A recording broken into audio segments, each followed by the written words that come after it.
तुमच्यापैकी जे विद्यार्थी नीटची परीक्षा दुसऱ्यांदा देत असेल आणि तुमच्या मनामध्ये या परीक्षेविषयी काही भीती असेल, शंका असेल, कोणताही विचार असेल, तर हा जो व्हिडिओ आहे हा खास तुमच्यासाठी आहे.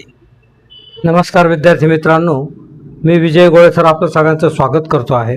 विद्यार्थी मित्रांनो, तुम्ही स्वतःला दुर्दैवी समजण्यापेक्षा आपल्याला एकदा परीक्षा द्यावी लागली आणि पुन्हा एकदा परीक्षा द्यावी लागत आहे, पूर्वीपेक्षा आपल्याला कमी मार्क मिळतील, हा विचारच मनातून काढून टाका. तुम्ही याकडे एक संधी म्हणून पहा. कारण आजपर्यंत कोणत्याही विद्यार्थ्यांना अधिकृतपणे दुसरी परीक्षा देण्याची संधी मिळालेली नाही आहे. आणि हा जो तुम्हाला पिरियड मिळालेला आहे 25 दिवसांचा, याच्यामध्ये तुम्हाला फक्त रिव्हिजनच करायची आहे. तुमचा अभ्यास पूर्णपणे झालेला आहे. तुम्ही याच्यापूर्वी भरपूर पेपर सोडवलेले आहे आणि मागची जी परीक्षा झाली त्यावेळेस देखील तुम्ही अगदी सिन्सिअरली पेपर सोडवलेला आहे. परंतु हा पेपर सोडवताना तुमच्या हातून ज्या काही चुका झालेल्या आहेत, काही गोष्टी ज्या राहून गेलेल्या आहेत, जे तुमच्या नंतर लक्षात आलं, ती सुधारण्याची संधी तुम्हाला तुमच्या सुदैवाने पुन्हा मिळालेली आहे. त्यामुळे दुसऱ्यांदा तुम्ही जी नीटची परीक्षा देत आहात तेव्हा स्वतःला भाग्यवानच समजा. तुम्ही भाग्यवान आहे असं ज्यावेळेस तुम्ही स्वतःशी म्हणाल त्यावेळेस तुम्हाला त्यातले पॉझिटिव्ह पॉईंट दिसतील आणि या संधीचा कसा उपयोग करून घेता येईल या दृष्टीने तुम्ही या परीक्षेकडे पाहाल. विद्यार्थी मित्रांनो, आजपर्यंत कोणत्याही विद्यार्थ्यांना अशा प्रकारे दुसऱ्यांदा परीक्षा देण्याची संधी मिळालेली नाही. तुम्हाला ती मिळालेली आहे आणि तिचा जास्तीत जास्त उपयोग तुम्ही करून घेतला पाहिजे. विद्यार्थी मित्रांनो, जे झालं त्याच्यावर विचार करण्यात काहीही अर्थ नाही. तुमचा जरी त्यात दोष नसला तरीही काही घटना, काही गोष्टी अशा घडत असतात का ज्याचा आपल्याला त्रास होतो आणि मुख्य म्हणजे आपण मनाने विचार करून हा त्रास वाढवून घेत असतो. तेव्हा त्याचा विचार करण्यापेक्षा हे का झालं, हे कसं झालं आणि आपल्याच वाट्याला कसं आलं याचा विचार करण्यापेक्षा आपल्याला ही संधी मिळाली आहे आणि याच्यातून आता आपल्याला कसा मार्ग काढायचा आहे, आपण याच्यातून कसे सुटणार आहोत आणि चांगल्या पद्धतीने यश मिळवणार आहोत, याचाच विचार तुम्ही हे पुढचे 25 दिवस करा. विद्यार्थी मित्रांनो, आपल्या जीवनातलं यश आणि अपयश हे आपण जे आपल्याशी संवाद करत असतो, आपण जे आपल्याशी बोलत असतो त्याच्यामुळेच होत असतो. आपणच ठरवत असतो आपण यशस्वी होणार की अयशस्वी होणार. आणि तुम्हाला जर यश मिळवायचं असेल तर ते कशा पद्धतीने मिळवता येईल, त्यासाठी काय बोलावं लागेल हे मी तुम्हाला आजच्या या व्हिडिओत सांगणार आहे. विद्यार्थी मित्रांनो, तुम्ही जर नीटची परीक्षा देत असाल आणि ती जर दुसऱ्यांदा जर देत असाल तर तुमच्यासारखे भाग्यवान दुसरं कोणीही नाही. तुम्ही म्हणाल कसं काय, आम्ही खूप तयारी केली आणि परीक्षा दिली आणि ती परीक्षा काही कारणाने रद्द झाली, कॅन्सल झाली. आमचा काही दोष नसताना, आमचा काही गुन्हा नसताना पुन्हा आम्हाला 1.5-2 महिने अभ्यास करून ही परीक्षा देण्याची वेळ आलेली आहे आणि तुम्ही म्हणता आम्ही भाग्यवान कसे. विद्यार्थी मित्रांनो, कोणत्याही घटनेकडे जर आपण पॉझिटिव्हली पाहायला शिकलो, पॉझिटिव्हली पाहिलं तर त्याच्यातून आपल्याला काही ना काही मिळू शकतं. पहिली गोष्ट म्हणजे तुम्ही भाग्यवान आहात याचं कारण असं, नीटची परीक्षा अधिकृतपणे 2दा देणारे तुम्ही एकमेव विद्यार्थी आहात. तुमच्यासारखी बॅच यापूर्वी झाली नाही आणि कदाचित यापुढे होईल की नाही याची शंका आहे.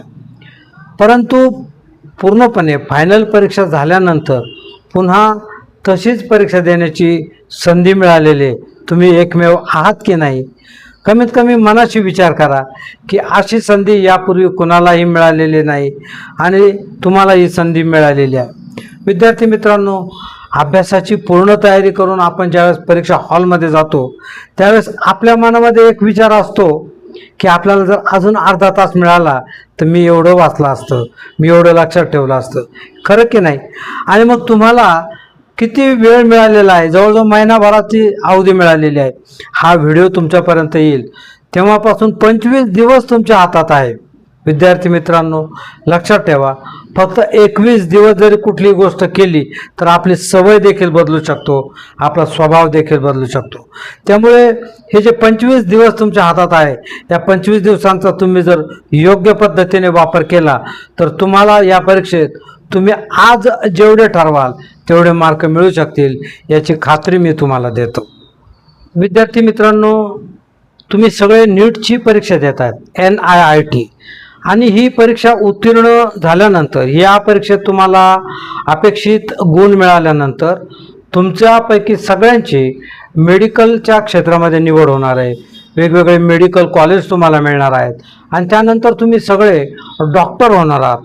आता कोणता डॉक्टर असा असतो की ज्याच्याकडे अगदी हेल्दी आरोग्यसंपन्न मनुष्य येतो? कोणीच नाही. प्रत्येकाच्या मध्ये काही ना काहीतरी बिघाड झालेला असतो, काही ना काही दोष निर्माण झालेला असतो, आणि माणसांमध्ये झालेले दोष निवारण करण्याचं काम तुम्ही तुमच्या आयुष्यामध्ये पुढे करणार आहात. ही परीक्षा ही तुमची खऱ्या अर्थाने परीक्षा आहे. सगळं नीट झालेलं आहे, सगळं व्यवस्थित झालेलं आहे, पेपर देऊन झालेलं आहे आणि ही परीक्षा रद्द झालेली आहे. विद्यार्थी मित्रांनो, आपल्या आयुष्यामध्ये, विशेषतः डॉक्टरांच्या आयुष्यामध्ये असे प्रसंग तर वारंवारच येणार आहे, कॉम्प्लिकेटेड केसेस येणार आहेत.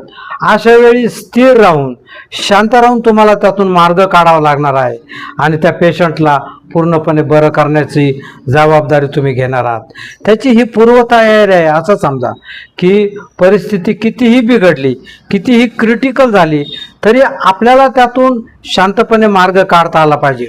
आता हाच विषय घ्या की ही जी परीक्षा आहे ही तुम्ही दिली, चांगल्या अर्थाने दिली, अभ्यास करून दिली, खूप मेहनत घेऊन दिली, परंतु ती आता कॅन्सल झाली आहे, ती रद्द झाली आणि पुन्हा आता आपल्याला संधी मिळालेली आहे.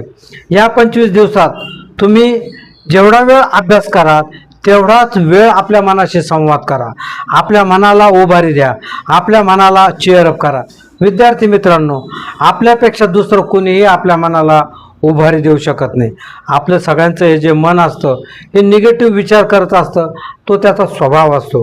प्रत्येक गोष्टीमध्ये वाईट काय होईल, कसं होईल आणि मला त्याच्यापासून नुकसान कसं होईल असे विचार आपल्या मनामध्ये येत असतात.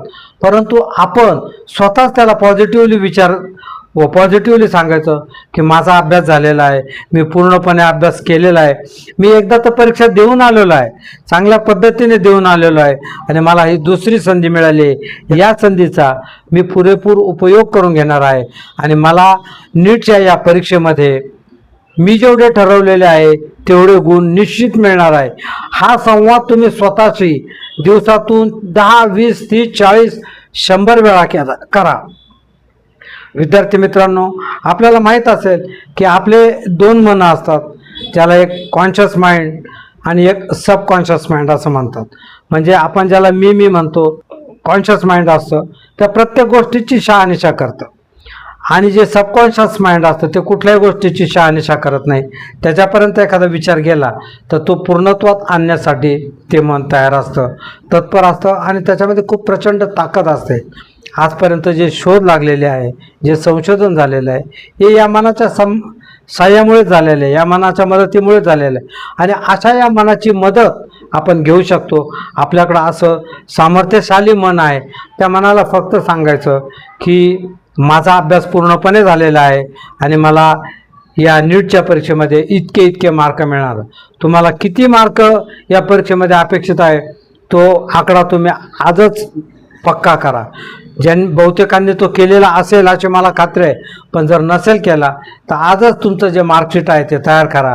कोणत्या विषयात किती मार्क पाहिजे ते तुम्ही आजच लिहा आणि हा विचार सतत मनामध्ये करा.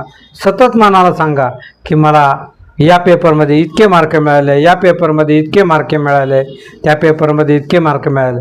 आणि हा विचार सतत जर तुम्ही केला तर एक क्षण असा येईल की हा विचार तुमच्या अंतर्मनात जाईल आणि तुम्ही जेवढे ठरवलेले आहेत तेवढे मार्क नक्की मिळतील. विद्यार्थी मित्रांनो, 10 वर्षांपासून मी 10वीच्या विद्यार्थ्यांना अभ्यास करताना मनाची मदत कशी घ्यावी आणि असे 10,000पेक्षा जास्त विद्यार्थी आहे की ज्यांनी जेवढे मार्क ठरवले तेवढेच मार्क वार्षिक परीक्षेमध्ये मिळवले. 2024च्या बॅचला जर तुम्ही असाल तर त्यावेळी देखील मी जवळजवळ 10,000 विद्यार्थ्यांना प्रत्यक्ष व्याख्यानं देऊन हा उपाय सांगितलेला आहे. मनाची मदत अभ्यास करताना कशी घ्यावी आणि आपलं मन कशा पद्धतीने आपल्याला मदत करतं आणि पाहिजे तेवढे गुण मिळतात हे नेहमी सांगितले आहे. या विजय गोळेसर चॅनलवर तुम्हाला अनेक व्हिडिओ त्या पद्धतीचे मिळतील, पण हा जो व्हिडिओ आहे हा स्पेशल NIRTच्या विद्यार्थ्यांसाठी आहे. नीटच्या विद्यार्थ्यांनी नीट अभ्यास करून आपल्याला पाहिजे तेवढे मार्क कसे मिळवावेत त्यासाठी हा व्हिडिओ आहे. हा व्हिडिओ शेवटपर्यंत पहा, तुम्हाला त्याचा 100% उपयोग होईल, फायदा होईल.